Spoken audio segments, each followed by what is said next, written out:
కార్యక్రమం ద్వారా పగటిపూట 9 గంటల పాటు ఈ రైతన్నకు వచ్చే ఉచిత విద్యుత్ కార్యక్రమం ద్వారా సంవత్సరానికి దాదాపుగా 9,000 కోట్ల రూపాయలు ఖర్చు చేస్తూ ప్రతి రైతన్నకు కూడా మంచి చేసే కార్యక్రమం జరుగుతూ ఉంది.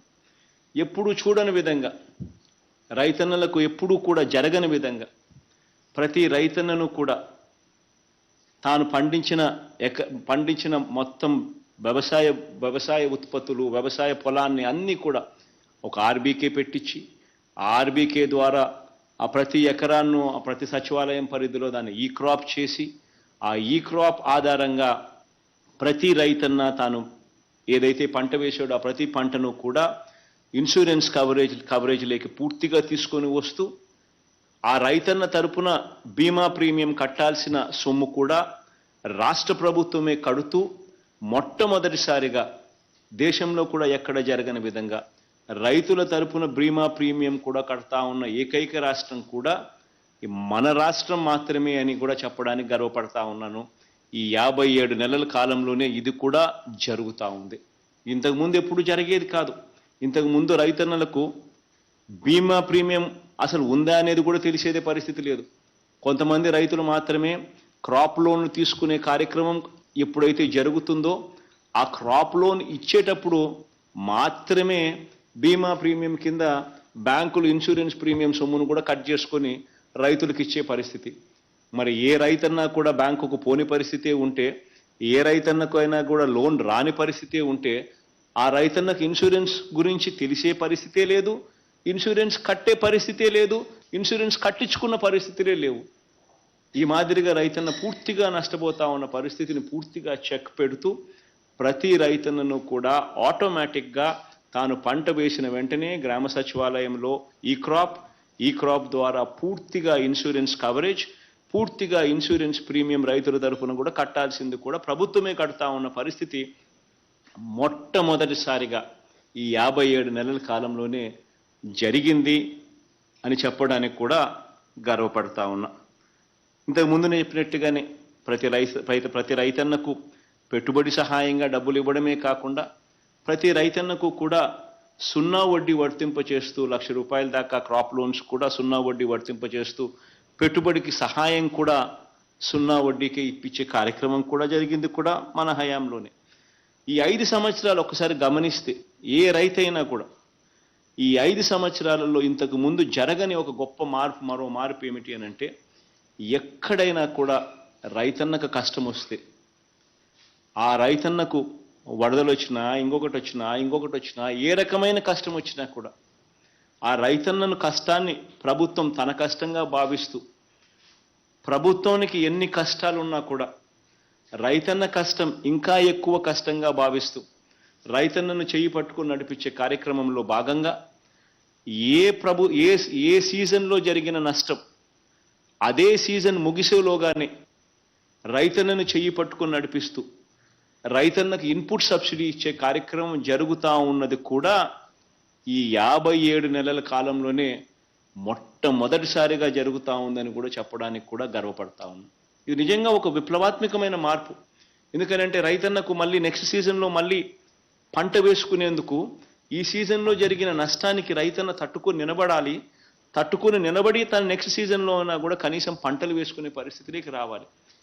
అలా జరగాలి అని అంటే ఈ సీజన్లో జరిగిన పంట నష్టానికి ఇన్పుట్ సబ్సిడీ ఈ సీజన్ అయిపోయేలోగానే డబ్బులు చేతికొస్తే ఈ డబ్బులు నెక్స్ట్ సీజన్లో రైతన్నకు మళ్ళీ పంటకు పెట్టుబడిగా ఉపయోగపడుతుంది అని చెప్పి ఆలోచన చేసి, రైతన్న తరపున ప్రభుత్వం ఆలోచన చేసి రైతన్నకు బాసటగా ఉన్న ప్రభుత్వం ఎక్కడైనా ఉంది అని అంటే, అటువంటి ఆలోచనలు ఎప్పుడైనా జరిగాయని అంటే అది కేవలం ఈ 57 నెలల్లోనే జరిగింది అని కూడా చెప్పడానికి గర్వపడతా ఉన్నా.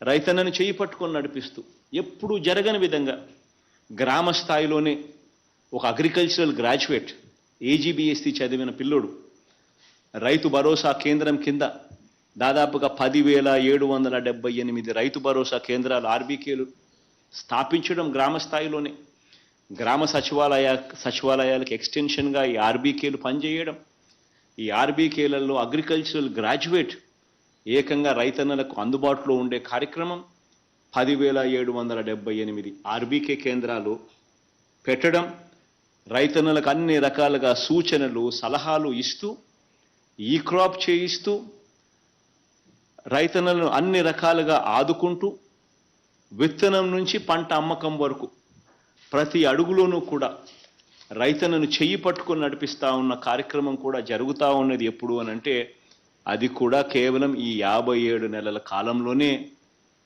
ఈ మార్పు కూడా జరిగిందని కూడా చెప్పడానికి గర్వపడతా ఉన్నా. ఇంతకుముందు గమనించినట్లయితే ఆక్వా రైతులకు రూపాయిన్నరకే కరెంట్ ఇచ్చి ఆక్వా రైతులను ఆదుకున్న పరిస్థితి ఎప్పుడూ లేదు. ఆ ఆక్వా రైతులకు కూడా రూపాయిన్నరకే కరెంట్ ఇస్తూ ఈ ఆక్వా జోన్లలో ఉన్న ఈ ఆక్వా రైతులకు అందరినీ కూడా చేయి పట్టుకొని నడిపిస్తూ వీళ్లకు కూడా తోడుగా ఉంటూ రూపాయిన్నరకే వీళ్ళ కరెంట్ ఇస్తూ వీళ్ళను ఆదుకుంటా ఉన్న పరిస్థితులు కూడా ఇప్పుడే. మొట్టమొదటిసారిగా రైతన్నలందరికీ కూడా మంచి జరిగిస్తూ పంటలు కొనుగోలు చేసే విషయంలో ఆర్బీకే స్థాయిలోనే పంటలు కొనుగోలు చేసే విధంగా అడుగులు వేస్తూ అది ఆక్వా పంటలకైనా కానీ పెట్టుబడి డబ్బులు రావాలి అని అంటే రైతన్నకి మినిమం ప్రైస్ ఇంతకన్నా తగ్గకుండా ఉండాలనంటే లేదా ఇతర పంటలకైనా తగ్గకుండా ఉండాలంటే మొట్టమొదటిసారిగా ప్రభుత్వం చట్టాలు చేసి మరి అమలు చేస్తూ ఉన్న పరిస్థితి కూడా ఇప్పుడే ఉంది. ప్రతి ఆర్బీకేలోనూ ఈ పంటలకన్నిటికీ ఇది కనీస మద్దతు ధర అని కేంద్ర ప్రభుత్వం నోటిఫై చేయని పంటలకు కూడా మనం కనీస మద్దతు ధర నోటిఫై చేసి ఇంతకన్నా పంట ధర తగ్గినప్పుడు వెంటనే ఆ ఆర్బీకే నుంచి కొనుగోలు చేసే కార్యక్రమం జరుగుతూ ఉన్నది కూడా ఇప్పుడే జరుగుతూ ఉంది. వెంటనే ఆర్బీకే అలర్ట్ కావడం, జాయింట్ కలెక్టర్ అలర్ట్ కావడం, మార్కెటింగ్ శాఖ అలర్ట్ కావడం, వెంటనే రైతన్నకు తోడుగా కొనుగోలు జరగడం, ఇవన్నీ ఇప్పుడు మాత్రమే జరుగుతూ ఉన్నాయి. కొత్త చట్టాలు తీసుకొచ్చాం, రైతన్నకు తోడుగా నిలబడే అడుగులు కూడా పడింది. ఇది చివరికి రైతన్నకు పాల సేకరణలో కూడా ఇంతకు ముందు జరగని విధంగా ఈ 57 నెలల కాలంలోనే ప్రతి లీటర్ పైన రైతన్నలకు 10 రూపాయల నుంచి 22 రూపాయల వరకు ఆవు గేదె పాలు చూస్తే కేవలం ఈ 57 నెలల్లోనే రేట్లు పెరిగాయి. ఇంతకు ముందుకు ఇప్పటికీ ఈ 57 నెలల కాలంలోనే 10 రూపాయల నుంచి 22 రూపాయలు. కారణం పాల వెల్లువ అనే కార్యక్రమం రాష్ట్ర ప్రభుత్వం మనం చేయడం, అమూల్ లాంటి సంస్థను తీసుకుని రావడం, సహకార రంగంలోనే దేశంలోనే అతిపెద్ద సంస్థ అయిన అమూల్ను రంగప్రవేశం చేయించడం, తద్వారా లోకల్గా కాంపిటీషన్ క్రియేట్ చేయడం, తద్వారా రేట్లు వీళ్ళు పెంచారు కాబట్టి మిగిలిన వాళ్ళు కూడా పెంచక తప్పని పరిస్థితిలో రేట్లు పెరగడం, ఇవన్నీ కూడా జరిగింది కూడా కేవలం ఈ 57 నెలల కాలంలోనే జరిగింది. ఇంకో గొప్ప మార్పు కూడా జరిగింది. 100 సంవత్సరాల క్రితం మన భూములు సర్వే జరిగింది బ్రిటిషర్స్ కాలంలో. ఎక్కడైనా గొడవలు ఎక్కడైనా కూడా రికార్డులన్నీ కూడా అప్డేట్ కాకుండా ఉండడం, సబ్ డివిజన్స్ జరగకపోవడం, సర్వేలు చేయకపోవడం, ఇవన్నిటితో ప్రతి గ్రామంలోనూ కూడా డిస్ప్యూట్స్. వీటి అన్నిటినీ కూడా చెక్కు పెడుతూ 100 సంవత్సరాల తర్వాత మళ్ళీ సమగ్ర భూ సర్వే చేపట్టి రికార్డులన్నీ కూడా అప్డేట్ చేసి ఏకంగా రిజిస్ట్రేషన్ ప్రక్రియను కూడా గ్రామ స్థాయిలో సచివాలయం పరిధిలోకి తీసుకొచ్చిన గొప్ప మార్పు కూడా జరుగుతూ ఉన్నది కూడా ఈ 57 నెలల్లోనే అని చెప్పడానికి కూడా గర్వపడతా ఉన్నా. ఎప్పుడూ జరగని విధంగా మరో గొప్ప మార్పు కూడా జరిగింది. దాదాపుగా 34,72,000 ఎకరాల మీద పూర్తి హక్కులను వారికి కల్పిస్తూ రైతన్నలకు కానీ పేదలకు కానీ భూ యజమానుల చేతుల్లో 34 లక్షల ఎకరాలకు సంబంధించి అసైన్డ్ భూముల మీద పూర్తి హక్కులు వారికి కల్పిస్తూ ఏకంగా చట్టాలలో మార్పులు తీసుకొని వచ్చి వారికి కల్పించే కార్యక్రమం చేస్తూ ఉన్నాం. పిఓటి లిస్టులు ఇవన్నీ కూడా తీసుకొచ్చి దాదాపుగా 34,72,000 ఎకరాల మీద పూర్తి హక్కులు కల్పిస్తూ రైతన్నలకు పేదలకు భూ యజమానుల చేతుల్లో ఉంచిన ప్రభుత్వం కూడా కేవలం ఈ 57 నెలల కాలంలోనే జరిగిందని కూడా చెప్పడానికి గర్వపడతా ఉన్నా. ఇవన్నీ కూడా ఎందుకు నేను చెప్పాల్సి వస్తూ ఉంది అని అంటే ఒకసారి గతానికి ఇప్పటికీ మధ్య తేడాను గమనించమని చెప్పి దాదాపుగా ఎందుకనంటే ఈ వీడియో కాన్ఫరెన్స్ ఈ వీసీ ద్వారా కలెక్టర్ల కార్యాలయాలు మాత్రమే కాదు కనెక్ట్ అయి ఉన్నాయి. ప్రతి ఆర్బీకే కూడా గ్రామంలో ఉన్న ప్రతి ఆర్బీకే కూడా కనెక్ట్ అయి ఉంది. కాబట్టి గ్రామాల్లో ఉన్న ప్రతి రైతన్న కూడా ఈ కార్యక్రమంలో పాలుపంచుకుంటా ఉన్నాడు. కాబట్టి వాళ్ళందరికీ కూడా ఈ విషయాలన్నీ తెలియాల్సిన అవసరం ఉంది. కాబట్టి ఈ కార్యక్రమం ద్వారా అందరికీ కూడా తెలియజెప్పే ఒక గొప్ప కార్యక్రమాన్ని కూడా చేస్తూ ఉన్నాం. ఒకసారి గతానికి ఈ 5 సంవత్సరాలు ఈ 57 నెలల కాలానికి మధ్య తేడా గమనించమని అడుగుతా ఉన్నాం.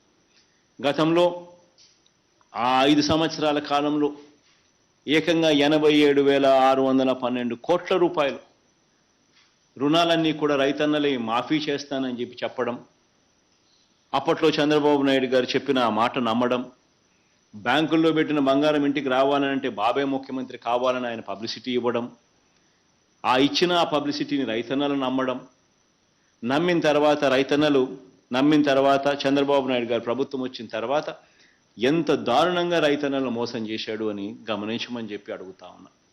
ఏకంగా 87,612 కోట్ల రూపాయలు మొదటి సంతకంతోనే బేషరతుగా రుణాలన్నీ మాఫీ చేస్తానని చెప్పిన ఈ పెద్ద మనిషి చివరికి ఈ మాదిరిగా ఇంతకుముందు మన కాకాని గోవర్ధన్ అన్న పత్రం చూపిస్తా ఉన్నప్పుడు నేను కూడా ఏందన్న పత్రం అని చెప్పి అడిగితే ఇచ్చాడు.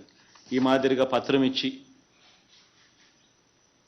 ఈ మాదిరిగా రైతన్నలందరికీ కూడా బేషరతుగా మొదటి సంతకంతో 87,612 కోట్ల రూపాయల రుణాలు మాఫీ చేస్తానని చెప్పి చివరికి చంద్రబాబు నాయుడు గారు ఆ 87,612 కోట్ల రూపాయల మీద పడే వడ్డీ చివరికి 0 వడ్డీ అనే పథకాన్ని కూడా ఈయన ఎగరగొట్టేశాడు. ఇవ్వకుండా ఆయన ఎగరగొట్టిన 0 వడ్డీ డబ్బులు కూడా మన ప్రభుత్వం కూడా ఇచ్చిన దాఖలాలు ఇప్పుడే కనిపిస్తా ఉన్నాయి. మనమే ఇచ్చినాం. అంటే 87,612 కోట్ల రూపాయలు మాఫీ చేస్తానని చెప్పి 0 వడ్డీ పథకాన్ని సైతం ఎగరగొట్టి ఆ 87,612 కోట్ల రూపాయల మీద రైతన్నలు కట్టిన వడ్డీలు చక్కెర వడ్డీలకు కూడా సరిపోని విధంగా 87,000 కోట్ల మీద సంవత్సరానికి వడ్డీనే దాదాపుగా కనీసం 5-6 వేల కోట్ల రూపాయలు. 5 ఏళ్లలో ఆ వడ్డీలు వేసుకున్నా కూడా 87,000 కోట్ల మీద 5,000 కోట్ల రూపాయలు వడ్డీలు వేసుకున్నా 30,000 కోట్ల వడ్డీలకే అవుతుంది. అలాంటిది ఈయన కట్టింది కేవలం 5 సంవత్సరాలు కలిపి 15,000 కోట్లు. 0 వడ్డీ పథకాన్ని సైతం రద్దు చేసి అంతటి దారుణంగా చంద్రబాబు నాయుడు గారు గతంలో మోసం చేస్తే మనం ఈ 5 సంవత్సరాలలో కేవలం ఈ ఒకే ఒక్క పథకం వైఎస్ఆర్ రైతు భరోసా పిఎం కిసాన్ అనే ఈ ఒకే ఒక్క పథకం ద్వారానే రైతన్నల చేతుల్లో పెట్టింది అక్షరాల 34,000 కోట్ల రూపాయలు పెట్టాం. ఇక రైతులకు ఈ 5 సంవత్సరాలు మనం గమనించినట్టయితే రైతన్నలకు సంబంధించి మనం పంటలు కొనుగోలు చేసిన ధాన్యం కొనుగోలుకు ఖర్చు పెట్టిన 65,000 కోట్ల రూపాయలు కాక మరో 1,20,000 కోట్ల రూపాయలు రైతన్నలకు వివిధ పథకాల ద్వారా మంచి జరిగిస్తూ రైతన్నల సంక్షేమం కోసం మనం ఖర్చు చేసిన పరిస్థితి ఈ 5 సంవత్సరాలలో ఈ 57 నెలల్లో కనిపిస్తా ఉంది.